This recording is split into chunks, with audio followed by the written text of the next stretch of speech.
जोरदार तालियों के साथ हम मंच पर आमंत्रित करना चाहेंगे श्रीमान अतुल एहसास साहब को, जो कि इस पुस्तक के रिव्यूअर हैं। इसके पीछे भी एक कथा है कि जब मैंने डॉक्टर शालिनी से पूछा कि रिव्यूअर के रूप में क्यों श्रीमान अतुल एहसास साहब को ही हमने चुना, तो उन्होंने कहा कि वे चक्रकीर्ति सर के ऐसे अभिन्न मित्र रहे हैं जिन्होंने छोटी से छोटी खुशियां और बड़े से बड़े गम भी साथ में बांटे हैं, तो उनसे बेहतर रिव्यूअर कोई और हो ही नहीं सकता। मैं मंच पर आमंत्रित करती हूँ श्रीमान अतुल एहसास साहब को इस पुस्तक श्रुत कीर्ति चक्रकीर्ति के रिव्यू के लिए।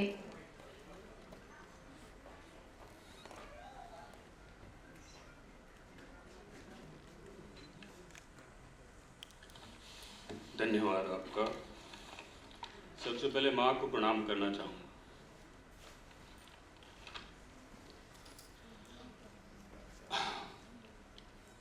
शालिनी भाभी ने एक ऐसा वक्त दे दिया है इस वक्त की जिसे मैं बांध के नहीं रख सकता। मेरा यार, मेरा मित्र, मेरे साथ मेरा एक साथी और बैठा है, शेखर। अक्सर जब कभी राजा पार्क स्कूल में हुआ करता था तो कहता था कि सीए साहब आ रहे हैं, पत्रकार महोदय आप भी पहुंच जाओ, और अलग अलग विधा से बुलाया करता था। कभी कहता था कि आ सखा, आ मित्र। जब कभी कहता था कि आ भाई, तो हमें लगता था कि आज कुछ मन में कुछ चल रहा है। और हम अक्सर पूछ लिया करते थे किस उलझन में है भाई, तो हंस के टाल के कहा करता था चाय पिएगा या ठंडा। तो हम उसको कहते थे जैसे तेरी मन स्थिति वैसा पिला दे। ये था हमारा यार। परंतु सबसे पहले पीहू और वर्धा को शुभकामनाएं देना चाहता हूँ। सत्य चक्रा फाउंडेशन की आज शुरुआत कर रही हैं। मैं चाहूँगा कि एक बार उन दोनों के लिए तालियां बजा दी जाए।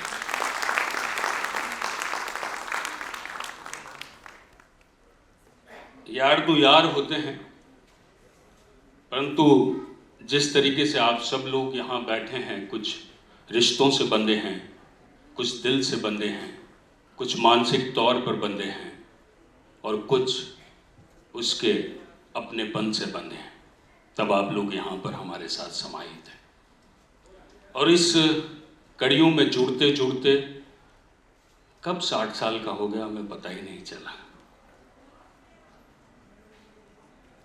और जिस दिन वो गया तो नहीं, अगर चला गया होता और आपकी यादों में नहीं बसा होता तो शायद आप लोग यहाँ नहीं होते, हमारे साथ नहीं होते। उसकी यादों को संजोकर आप लोग हमारे साथ यहाँ ये समय नहीं बिता रहे होते। वो हमारे बीच ही है, हम सबके बीच ही है। और अक्सर कुछ पंक्तियाँ वो मेरे साथ गुनगुनाया करता था। वो शेर मुझे आज भी याद है, और कहता था कि जिंदा है वही जिसकी आस जिंदा है, जिंदा है वही जिसकी प्यास जिंदा है, सांस लेने का नाम जिंदगी नहीं दोस्तों, जिंदा है वही जिसका विश्वास जिंदा है। और उसी विश्वास के साथ हर चीज किया करता था। मुझे पता है कि द्रव्यवती नदी के लिए जब उसने एक दिन मेरे से बैठ के बात की, शेखर शायद तेरे साथ भी बात की थी ना, जब हम स्कूल में बैठे थे तब उसने कहा कि तेरे को पता है कि नदी जो है द्रव्यवती नदी, वो जयपुर के बीच से होके निकलती है। मैंने कहा यार सब कुछ खत्म हो चुका है, क्यों पीछे बढ़ रहा है? बोले नहीं। और उसकी वो पत्रावली उसने मुझे पढ़ाई। शायद इतनी बड़ा पोथा था जो उसने कलेक्टर से मिला होगा, बाकी सबसे मिला होगा, बहुत सारे राजनीतिज्ञों से मिला होगा, और अक्सर कहता रहा कि ये द्रव्यवती नदी यहाँ से निकलनी चाहिए। और उसकी ये जो कोशिश थी वो कहीं न कहीं अमूलचूल रूप से सामने आई, और वो चाहे कैसे भी बनी पर वो द्रव्यवती नदी के रूप में आप लोगों के सामने आई। ऐसा था यार मेरा। शालिनी भाभी, आज आपने शब्द रोक दिए मेरे। चलिए किताब पर आ जाते हैं, जो श्रुत कीर्ति चक्र कीर्ति के नाम से आप तक पहुंचेगी अभी थोड़ी देर में। मैं डॉक्टर राजेश्वरी भट्ट जी को शुभकामनाएं देना चाहता हूं कि उन्होंने इस किताब का नाम सुझाया श्रुत कीर्ति चक्र कीर्ति के नाम से। मैं उन्हें भी धन्यवाद देना चाहता हूं। इस किताब को करीब 5 भागों में बांटा है। थैंक यू पीहू, इस किताब को बेहतर रूप से हम तक पहुंचाने के लिए। वर्धा हैं, इसको 5 भागों में बांटा है, जिसमें पहले भाग में परिवार है, होराइजन, उसके बाद हर्थ यानी कि घर का एक केंद्र, एक परिवार के साथ हम पहली उस पंक्ति में आएंगे। उसके बाद इस बार कुछ दोस्तों के साथ हमने उसे आप लोगों तक जीवंत किया है। बीकन, जिसमें मार्गदर्शक जो रहे, उसके साथ उनको आगे बढ़ते हुए उन लोगों ने हमें यहाँ तक उसके कुछ संस्मरण हम तक भेजे हैं। उसके बाद दृष्टिकोण क्या हो सकते हैं अलग अलग तरीके से, वो होराइजन की बात इसमें की है, अनुभवों की बात हुई है। एंड उसके बाद फ्लेम, जुनून की बात हुई है, जो अक्सर वो किया करता था चक्र कीर्ति। यानी कि गुड्डू में बहुत सारी ऐसी चीज़ें थी कि वो अलग अलग तरीके से हम तक पहुंचता था। कभी गीता के सार से पहुंचता था, कभी रामायण से पहुंचता था, कभी महाभारत से पहुंचता था, तो कभी न कभी उस हल्के से शेर के साथ भी पहुंचता था, पर पहुंचता जरूर था, इस दिल पे ठकोर जरूर मारता था। आइए, मैं इस किताब के पहली तरफ जिस तरह बढ़ना चाहता हूं, वहां सबसे पहले मैं माँ को याद करना चाहूँगा इसमें, क्योंकि उन्होंने जो लिखा है एक वृतांत है जो मैं आपको पढ़ के सुनाना चाहता हूँ। वर्ष 22 मार्च 2066 को गुड्डू यानी कि चक्र कीर्ति का जन्म हुआ। उसे किसी दाई के पास छोड़कर स्कूल जाती थी। वहाँ से वापस मेरा स्थानांतरण तेलीपाड़ा स्कूल में हो गया। एक दिन मैं स्कूल गई थी, गुड्डू को दाई के पास छोड़कर। दाई वहीं खड़ी किसी से बात कर रही थी। गुड्डू खेल रहा था, करीब साल भर का होगा। वह भागते भागते मेरे पास आ गया, क्योंकि स्कूल और मकान के बीच एक गली थी, उसे पार करते ही स्कूल आ सकता था। मेरे मकान की छत से स्कूल साफ दिखाई देता था। खेलते खेलते उसने दरवाज़ा बंद कर लिया था। मैं तुरंत स्कूल की 3री मंजिल में कैसे उतरी मुझे पता ही नहीं। वहाँ गई तो देखा पड़ोस के सभी लोग दरवाज़ा खोलने का प्रयास कर रहे थे, पर खुल नहीं रहा था।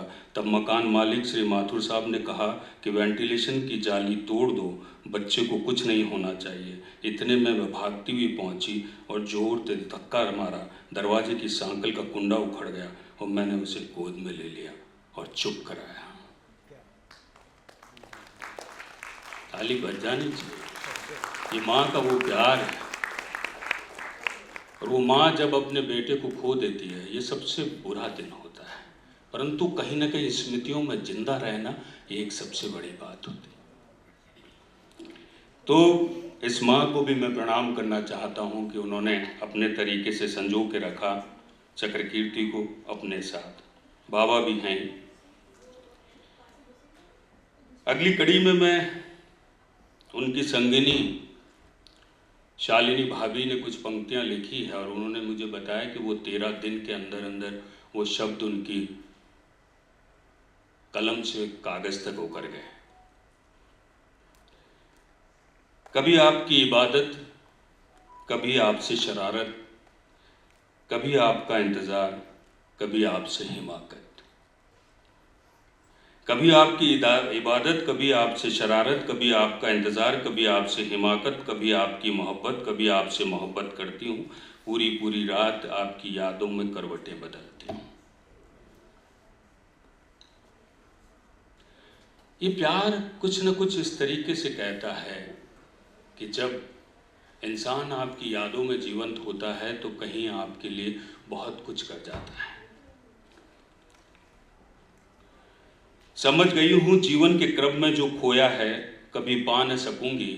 समझ गई हूँ जीवन के क्रम में जो खोया है कभी पा न सकूंगी, पर आपकी परछाई को अभी मुझे सशक्त बनाना है। यदि पतझड़ आया तो क्या फिर से उनके अंश का बसंत आना है।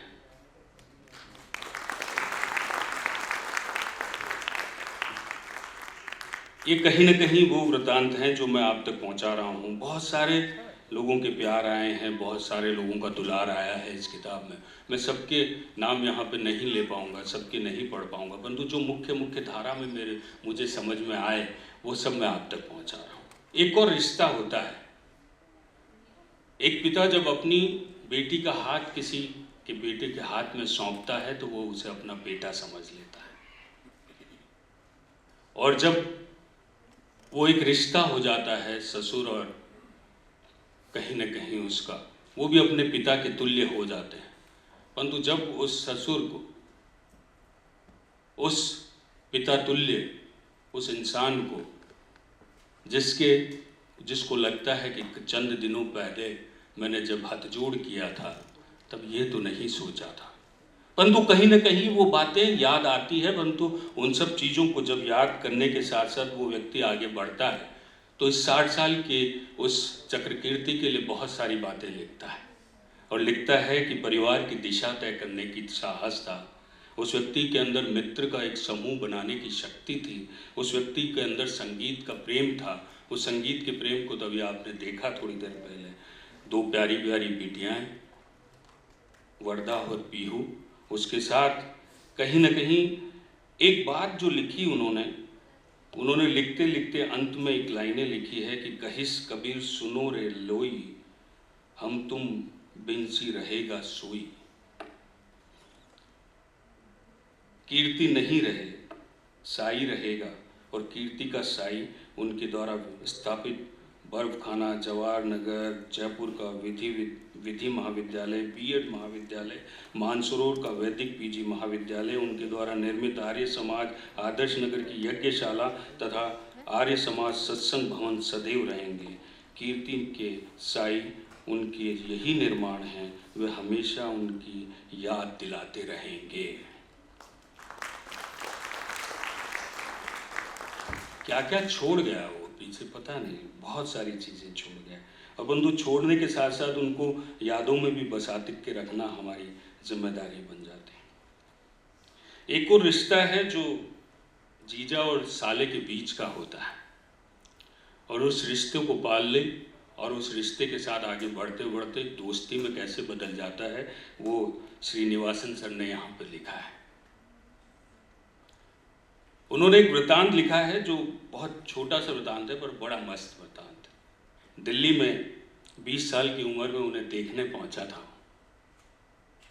श्रीनिवासन सर को, और वहाँ पर जब बैठा था, यंग एज में था, 20 साल की उम्र थी, और कुछ टी बैग्स साइड में रखे हुए थे, और उनके देखकर गुड्डू के मन में एक अलग सी हलचल हुई, और उन्हें देखता रहा और जानने की कोशिश करता रहा कि ये टी बैग्स है क्या चीज़, ये वाकई में क्या चीज़। जब चाय पीने का ऑफर किया गया तब उन्होंने कहा कि हाँ चाय पिएंगे। तब वो टी बैग्स जब आए जिस तरीके से रखे हुए थे, एंड वो कहीं न कहीं श्रीनिवासन सर को फॉलो करता रहा, देखता रहा कि वो किस तरीके से इनको काम में ले रहे हैं, और उसी तरीके से वो उनको आगे काम में लेता रहा। कहीं न कहीं ये प्यार मोहब्बत और ये कहीं न कहीं अपने आप के बीच की वो कड़ियाँ हैं जो उसे जोड़ती है, उसके बालपन को भी जोड़ती है और उसके युवापन को भी जोड़ती है, और अब जिस तरीके से 60 साल का वो जैनजी हो गया है उसके साथ भी उसे जोड़ती है। मन को हल्का करते रहें। उसके बाद वैसे मेरे को पहले दीदी को लेना चाहिए था, क्योंकि दीदी से पहले जीजा आते हैं। प्रणामी साहब हमारे बीच हैं, उन्हें प्रणाम करता हूँ। आइए सर विराजे।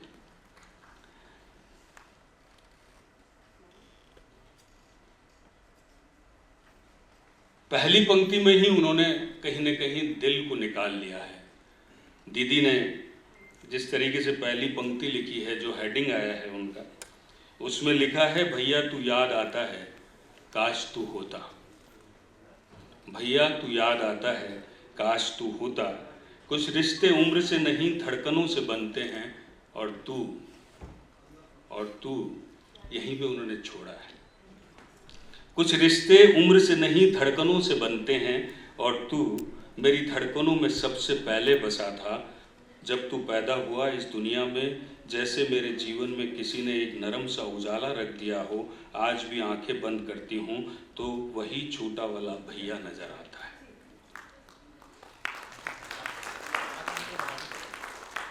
अपनी मुस्कान से खोलते हुए हमारी हर बात, हर खुशी, हर डर हम दोनों के बीच ही तो रहता था। और फिर एक दिन तेरी जिंदगी जैसे चुपचाप मुझसे दूर फिसलती चली गई। तेरा जाना जैसे जिंदगी ने हमें अलग कर दिया, पर तेरी परछाई आज भी मेरे घर की दीवारों पे चलती है। मैं आज भी तुझे अपने पास महसूस करती हूँ।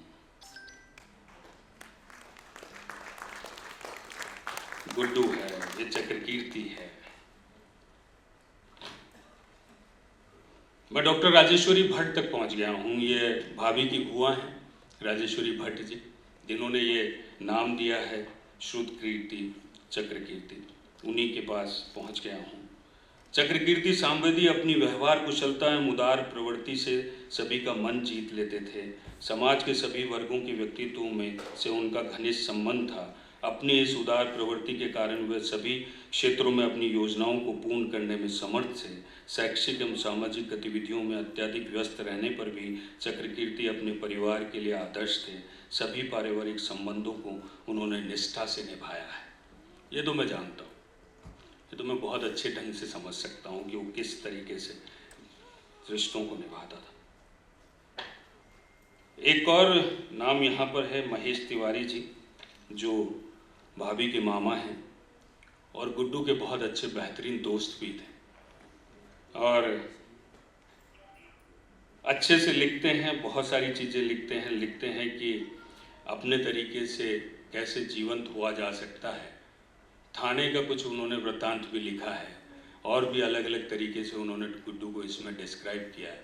मेरे मुंह से चक्रकीर्ति नहीं निकलेगा, जब मैं गुड्डू ही कहता था और गुड्डू के तरीके से आगे बढ़ना चाहता हूँ। आप जहाँ जहाँ गुड्डू बोलूँ वहाँ उसे चक्रकीर्ति समझ लीजिए, क्योंकि समझना ही होगा। उन्होंने आर्य समाज स्कूल के बारे में भी लिखा है। उन्होंने अक्सर शालिनी धर got engaged and was getting married to dear चक्रकीर्ति सांवेदी। ये लाइन जब कहीं जुड़ती है तो परिवार को जोड़ती है, और परिवार जब जुड़ते हैं तो कहीं न कहीं एक मामा के दिल से, मामा के दिमाग से वो सारी चीज़ें निकल आती हैं। हाँ यार, एक बात और थी। अक्सर जब हम शाम को बैठा करते थे तो एक नाम अक्सर उसके जहन में आया करता था, और वो नाम था आशू और बिट्टू। कुछ न कुछ बातें अक्सर उनकी लेकर आया करता था, और आशू और बिट्टू को लेकर अक्सर कुछ न कुछ सुनाया करता था। उन्होंने भी बहुत सारी संवेदनाएं हमारे इस किताब में, इस कृति में हम तक पहुंचाई है। हम उनको भी साधुवाद देना चाहते हैं, आशू और बिट्टू को। एक और चीज़ है जो आप तक मैं पहुंचा देता हूं। उनके, हाँ, एक तो जीजा साले का रिश्ता मैंने बताया था श्रीनिवासन साहब के साथ का। अगला रिश्ता था जो कहीं ना कहीं रुचिर के साथ, और उनके साथ वो भी जीजा साले का रिश्ता रहा है उनका। एक पंक्तियां उन्होंने मिर्जा गालिब की इसमें लिखी है, जो वाकई में यहाँ पर बैठती है कि बगीचा अतफाल है दुनिया मेरे आगे, होता है शबो रोज तमाशा मेरे आगे। और वो वाकई में अक्सर कहा करता था गुड्डू, इन पंक्तियों के साथ जोड़ूं तो, बोले यार ये क्या है, ये दुनिया कैसी तमाशबीन हो गई है। हर रोज एक नया तमाशा देखने को मिलता है, चाहे पास देखो चाहे दूर देखो। और फिर वही पंक्तियां गुनगुनाता था कि जिंदा है वही जिसकी आस जिंदा है, और जिंदा है वही जिसकी प्यास जिंदा है। उसके बाद एक और शख्सियत है जो वाकई में, मैं अभी जब इस किताब के बारे में शालिनी भाभी से बात कर रहा था, तो इस शख्सियत के बारे में स्पेशली कहा गया कि ये व्यक्ति कभी वर्धा की बात पे, कभी पीहू की बात पे, छोटी छोटी बातों पे भी वो नाराज हो जाते हैं, परंतु उनका आत्मीयता इतनी ज़्यादा है कि हर बार किसी न किसी तरीके से उस बात को जोड़ते हैं। प्रोफेसर डॉक्टर अरविंद कुमार अग्रवाल साहब की बात कर रहा हूँ। नमस्कार सर। आपकी आत्मीयता, आपका प्यार, आपका स्नेह, आपको समय पे जानकारी नहीं मिल पाई, उसका खेद भी आपको रहा गुड्डू की, परंतु आपने जिस तरीके से यहाँ पर बहुत सारे जिस सोल और जिस आत्मा के साथ आपने लिखा है, चाहे उसके आर्ट और म्यूज़िक के बारे में लिखा हो, उसकी सेंसिबिलिटीज़ के बारे में लिखा हो, उसके ड्रीम्स के बारे में लिखा हो, उसके माइंड एंड हार्ट्स के बारे में लिखा हो, आपको साधुवाद है सर। उसके लिए बहुत बहुत धन्यवाद सर। आपने हम तक जिस तरीके से शब्द पहुँचाए हैं, वो गुड्डू को कहीं ना कहीं हम तक जीवंत कर रहे हैं।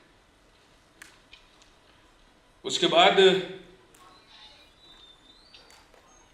जो कार्यशैली थी चक्रकीर्ति की, उस कार्यशैली के बीच में बहुत सारा स्टाफ था जो अक्सर गुड्डू को अलग अलग तरीके से पहचानता था, जानता था, या उसे अपने अंदर समाने की कोशिश करता था, उसके गुण जानने की कोशिश करता था। एक समस्त स्टाफ जो दयानंद पब्लिक स्कूल का था, उसने एक कविता उनके लिए लिखी थी कि सरल शांत प्रकृति जिनकी मधुरम व्यवहार है, कर में विजय पताका जिनके संग स्वजनों का प्यार है, संस्कृति की पहचान है जो जन कल्याण जिनका जीवन सार है, शिक्षा की राह दिखाकर किया बहुतों का उद्धार है, संघर्षरत जीवन की मिसाल इन्हीं से दयानंद का स्वप्न साकार है, कल्पनाओं के सृजन करता ज्ञान का अनुपम आगार है, विकास के हर शिखर को छू ले सभी को यही पुकार है, सभी की यही पुकार है, अजर अमर रहे जीवन आपका यही प्रभु का उपकार है, चक्र सी गतिमान हो कीर्ति आपकी यही ईश्वर का उपहार है, जन्मदिन की हार्दिक शुभकामनाएं। ये दयानंद पब्लिक स्कूल ने जब गुड्डू हमारे बीच था, है तो अभी भी, गया कहीं नहीं है, परंतु जब शाश्वत रूप से जब हमारे बीच था तब भी उसके लिए लिखी गई थी। डॉक्टर दिनेश त्रिपाठी जी की बात करूं, काका ससुर हैं गुड्डू के, और दिनेश त्रिपाठी जी ने भी उनको बहुत बहुत सद्भावनाओं के साथ लिखा है कि बहुत सुलझे हुए इंसान थे, आधुनिक विचारधारा एवं सामाजिक परंपराओं को मानते हुए जिंदगी को चलाते थे। मैं हमेशा उनसे प्रभावित रहता था एवं उन्हें बहुत सी बातें समझाता भी रहता था जो वो अमल में लाने की कोशिश भी करते थे। एक और व्यक्ति हैं जिनको डॉक्टर आशुतोष मीणा कहते हैं। भाभी के आबू में बहुत अच्छे दोस्त हुआ करते थे। जब भाभी आबू में थी तब उनके दोस्त हुआ करते थे।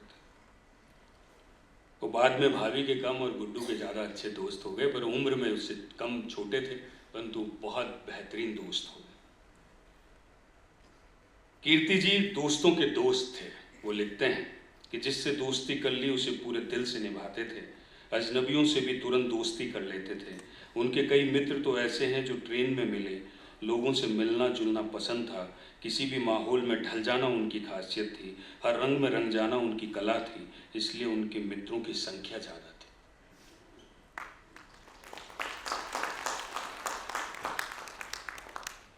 बेजान सी उन पंक्तियों के बीच में बहुत सारी बातें ऐसी हो जाती हैं जो आप तक पहुंचती हैं और हम तक पहुंचती हैं।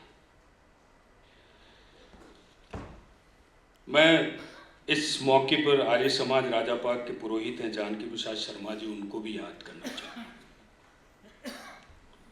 उम्र में की दहलीज उन्होंने बहुत लंबी देखी थी, परंतु उनसे उनका मेल मुलाकात, उनसे उनकी बात करने का तरीका और सब कुछ अलग था। अक्सर उनको समझाया करते थे। आर्य समाज के प्रति उनकी निष्ठा केवल औपचारिक नहीं थी, बल्कि उनके जीवन का अभिन्न अंग थी। वे आर्य समाज के उद्देश्यों की न केवल दृढ़ता से पालन करते रहे, बल्कि उनके प्रचार प्रसार में भी निरंतर सक्रिय रहे। समाज सुधार, वैदिक मूल्यों की स्थापना, नैतिक जीवन पद्धति और सामाजिक कुरीतियों के उन्मूलन के लिए उनका योगदान उल्लेखनीय रहा है। ये चक्रकीर्ति के लिए उन्होंने लिखा है। अंतिम दौर में जिस तरीके से मैं आपको बता रहा था, इस किताब में एक फ़ोटो आपको मिलेगी जो आर्य समाज लंदन की होगी, जहाँ पहली बार आर्य समाज के लिए इंटरनेशनल स्पीच दी थी मेरे यार ने, मेरे दोस्त ने, मेरे भाई ने। आप उस किताब को जब आप देखें तब उस बुक को जरूर, बुक के अंदर उस पृष्ठ तक जरूर जाएं जहाँ उस व्यक्ति ने बहुत कुछ लिखा है। अंतिम कड़ियों में जो अंतिम जो है दौर, द फ्लेम, जहाँ पर बहुत कुछ हमने देखा है। परंतु उससे पहले मैं याद करना चाहूँगा, यहाँ पर हर्षवर्धन जी को भी याद करना चाहूँगा, क्योंकि उनके लिए भी उन्होंने बहुत कुछ लिखा है। और जवाई सा कहते थे और कहते रहे हैं कि यादों का झरना जैसे फूट पड़ा था। पम्मी और उनकी बेटी ने 60वीं वर्षगांठ का जिक्र किया। कई दशकों से पल रहे रिश्ते आंखों में डबडबाने लगे। वे दोनों सदा की तरह मुस्कुराकर एक अजीब सी पैरोकारी कर रही थी, और वो थी उनकी याद। यह हर्षवर्धन सर लिखते हैं हमारे बीच में। मैं कुलदीप बेदी जी को भी यहाँ पर याद करना चाहूँगा। उन्होंने भी बहुत अच्छे वृत्तांत हम तक लिख के भेजे हैं, जो कि परम मित्र रहे हैं चक्रकीर्ति के।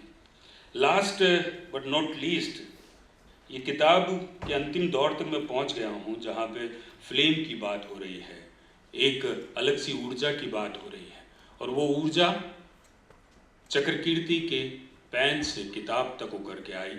यानी कि कहीं न कहीं उसकी छोटी छोटी वृत्तांत किताबें थी, यानी कि पेजेस थे, उसे मैं किताब ही कहूँगा। और उसने कहीं सृष्टि के रचयिता की बात की है।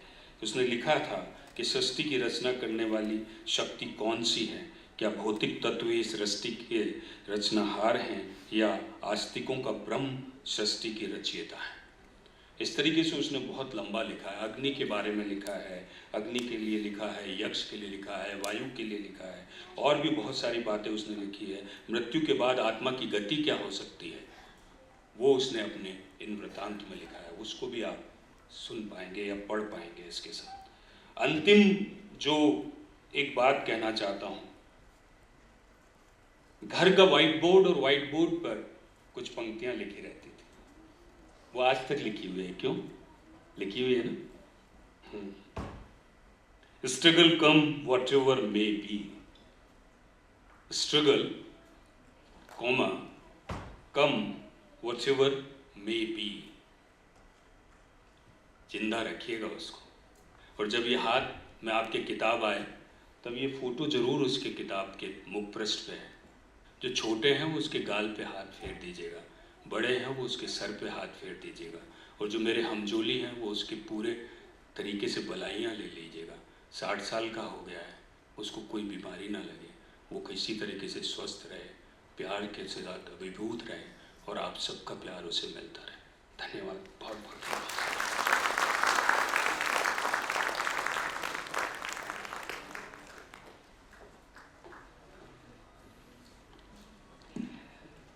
बहुत बहुत धन्यवाद।